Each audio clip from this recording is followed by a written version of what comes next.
guys. Hi guys, welcome. Hi guys, welcome to A Simple Life with Dumi. My name is Dumi and I'm so happy to be bringing you guys another video today. So today we're talking about the items that we need for our 3 to 6 month old babies. You're watching this video probably because you're expecting a bundle of joy and you want to know what you should buy, or probably you've got a newborn, congratulations, and you just want to know how to prepare for the next stage. So I'm just going to be taking you through this video just so that you know what to expect in the next stage of this video. This video is also for the aunts and the uncles, the grandmothers, the friends, the godmothers and the godfathers, whoever goes to that baby section at the shop, even for the mummies or the friends who are preparing for a baby shower. This video is for you so that you know what to buy for the mummy to be or for the baby. You know, it's really going to help you to understand the type of things that you really need to invest in when coming to a new baby who is now going to the next stage after the newborn stage. And the best thing about the things I'll be talking about today is that these are the things that overlap into other stages. Unlike newborn items, which are usually limited to a certain stage, your baby can literally use the stuff that I'm going to tell you today, even into other stages until they're like a year old or even older than that. So without any further ado, please remember that as I go through this video, to hit that subscribe button over here, to hit that like, and to comment down below with the things that you think I probably have omitted, or the things that you want to elaborate on the things that I've just mentioned. You can also just use the comment section to give me some love. Because guys, like, why not?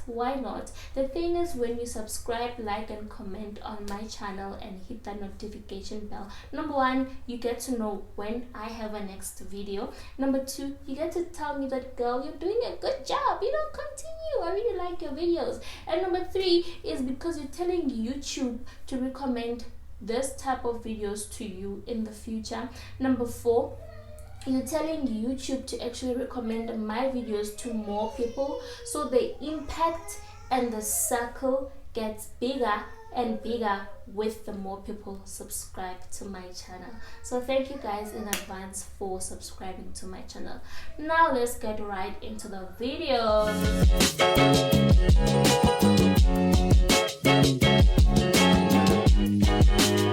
I'm so sorry for the noise that my son made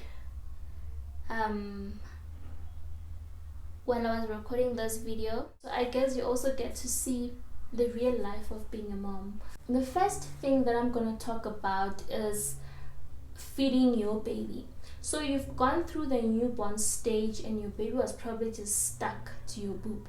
Now the new stage is about to come. You are going to be introducing solids in 3 months time, or in a month's time if your baby is already 3 months old. We don't know. You're going to be introducing solids, and you're also going to be going back to work. For other mummies who go back to work at 3 months, so you're going to be going back to work and you're probably going to need to pump for storage. The thing about pumping for storage is that you just don't pump and put your milk in any container. You need the right containers that have been designed to actually keep your milk for you while you're freezing it. They help to keep it healthy, and you also just get to number it nicely. I mean, we know that hygiene is everything when coming to your baby. So I usually use this storage bags by Pigeon for milk storage. I get them from supermarkets and baby shops. You write your date over here and the volume of the milk that is in here, so that you get to know how much your baby had for the day while you were still away. You can also use your normal bottles. They usually have caps that go on them, and those caps, they help to keep the milk safe and clean. And I only use that if the baby's gonna drink milk on the very same day. And also for instances where you want to stack, those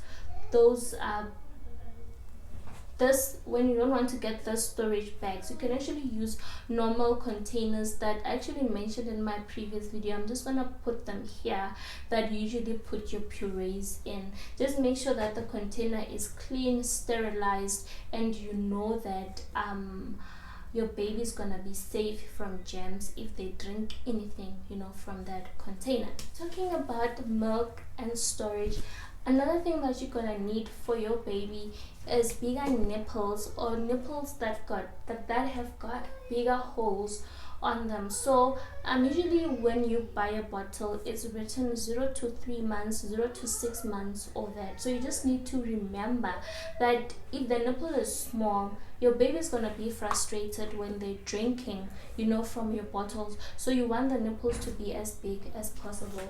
And then another thing is that another thing that you need to buy is bowls and spoons. So just talking about bowls and spoons, you need to get bowls that are very easy for you to hold and grip while you're giving your baby, because high chances are in the beginning they're fine, they don't really irritate you when you are giving them food, but as they grow, they want to play with the bowls, and you just want something that's very nice. I like plastic and ceramic. I know there's also a lot of silicone items out there. What I don't like about silicone is that it usually takes the color of the food that you put in the bowl. But if you're pro silicone, there's no problem. I think the most important thing that we just need to talk about is our spoons. Our spoons, you need to make sure that you don't get spoons that are going to hurt your baby's gums, because they are teething at that stage. So you want something that's soft on their gums. In this case, I use plastic spoons and even hard rubber spoons. Thing is, if you get soft rubber, your child is going to chew the rubber as they grow, and then your spoon will be null and void. And then they use the spoons for quite some time. So you need plastic or hard rubber or even silicone, depending on your preference. I'm talking actually about teething. My number one go-to teething items that I give to my that I gave to my kids, and I'm still giving to my 9-month-old, is actually these items. Actually, I don't know what these things are called. I just call them teethers. So they have water in them, although they don't have water anymore because my eldest actually bit them and took the water out. He was just being curious. They have water in them, so you can put them in the fridge, so that when your child plays with them, it cools down their itchy or swollen gums. That's number one. Number two is that they've got texture around them, and this texture you can use to scratch the itchy gums when your baby is actually being itchy. Another thing is that they're very easy to grip for the child. You see, they've got a nice grip for your child, and the best thing about them is that you get them from any supermarket. You don't really need to go to a specific shop, to get these things. You can also order them up online. Okay, the next item, talking about teething and feeding your baby, is bibs. So I've got here 4 types of bibs that I use, and I'm gonna tell you why I use 4 types of bibs. The first bib, you can see it's worn out. My firstborn was also using it. It was actually a gift from an auntie. This is your plastic bibs. They've got nice pockets over here. So when you're teaching your baby how to eat, when you're introducing solids, everything falls into the pocket and your baby remains safe and unstained from the food. The second bib, I love these bibs. I got them from Cotton On. I didn't buy them for my firstborn, but I got them for my secondborn. I like the fact that they've got a cloth in here, so I use them mostly when the baby's just chilling around. They help with the drool. The drool doesn't get to the body because they've got something like a towel over here, so it absorbs all the water that comes from the mouth. And then the third bib, it's this one. This is the one I usually use for feedings. It's got also this toweling thing inside, but you can't see it. But when I bought it, I could see that it's written on the packet. I got this Bibs from Woolworths. And then the last one, which I don't really like, it's very thin in material. It was a gift to my baby, but yeah, it was bought by my mom, so I don't think she'll be very offended that I said I don't like it. So it's very thin, but you can also use this for feedings instead of putting them in something very big and warm while they are feedings. So my preference for feeding is the plastic bib, but the plastic bib doesn't really work well, in winter, because your baby gets very cold, with the plastic. So that's why I've been using this type of bibs. Now that we're done with feedings and teething, we're going to clothing. Your baby at the months of 3 to 6 months old, they need to be as comfortable as possible in whatever they're wearing. So on top of their vests, which I think vests are very mandatory, and I know you probably stacked up on a lot when they were babies, I encourage you to continue with the type of outfits that your baby was wearing when they were a newborn, which I believe are your rompers. So over here I've got a nice romper. If it's summer, obviously you'll go for your short rompers, and if it's winter, then you'll go for long ones. The best thing about rompers is that it's one piece. It's very easy for you to put on your baby. They won't get very irritated when you're putting it on. And then the other thing is that you can easily just button them when you're changing your nappies. They're very comfortable, and you want your little one to be as comfortable as possible during the day when they're playing, especially during this new exploring stage. You don't want them to be uncomfortable over little things that you have control over. And then another item that I love, this are the onesies. I love onesies. My son is 9 months. He still wears onesies during the day because they're very comfortable and they're very easy to change the nappy in, And if you can, I would advise you to get this type of onesies. Let me just put it over my shoulder. So those ones are the 2-way zip ones, So instead of now going to undress your baby from the top, especially in winter or at night when it's cold, you just open their leg over here and then you change their nappy. And then when you're changing the whole outfit, you just open it from the top. And you won't believe that I actually got this nice onesies from Jet. So you don't really need to pay an arm and a leg for double zipped onesies. I think Ackermans has them as well.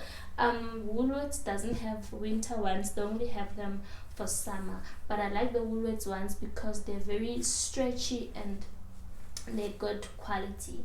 The next items we will be talking about are your blankets. So over here I've got 3 types of blankets that I swear by.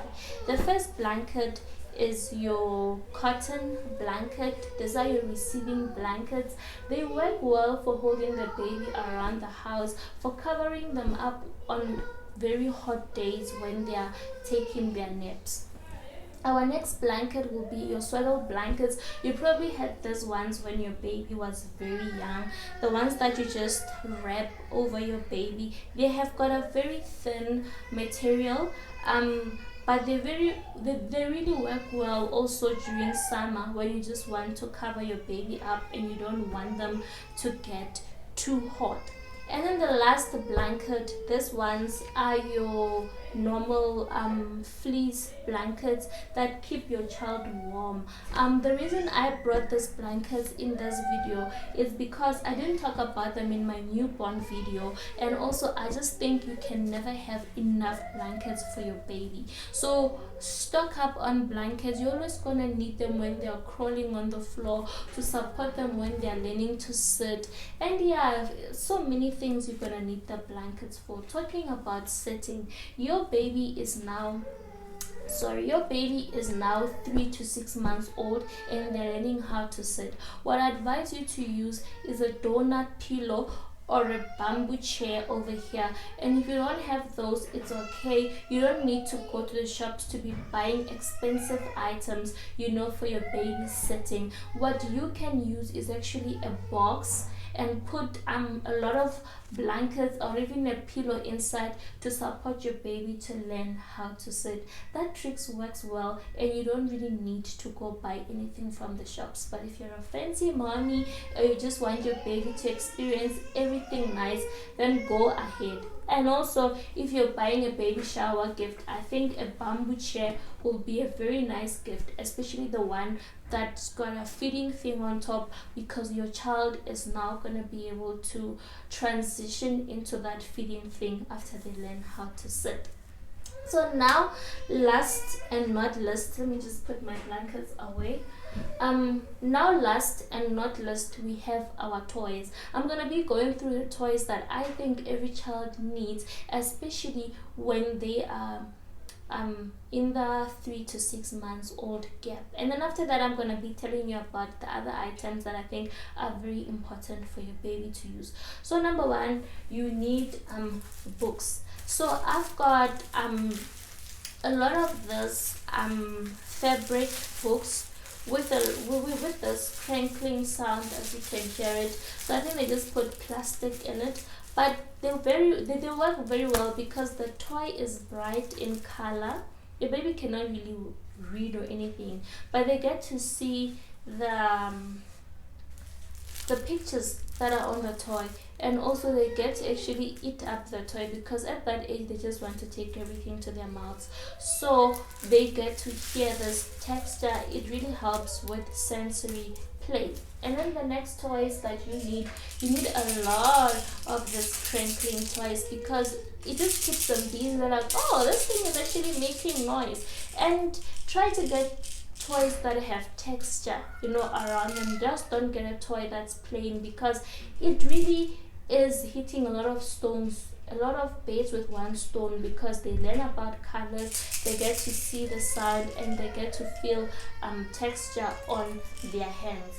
And then you also need a lot of the making noise toys, and then you also have soft toys that I think you should have started probably getting when your baby was a newborn, but if you didn't, it's fine. Soft toys, I find them to be very comforting. Your baby can sleep with them, they can chew them, so they chew them without any guilt. And then those are the two most important items that I found to be very important when coming to toys.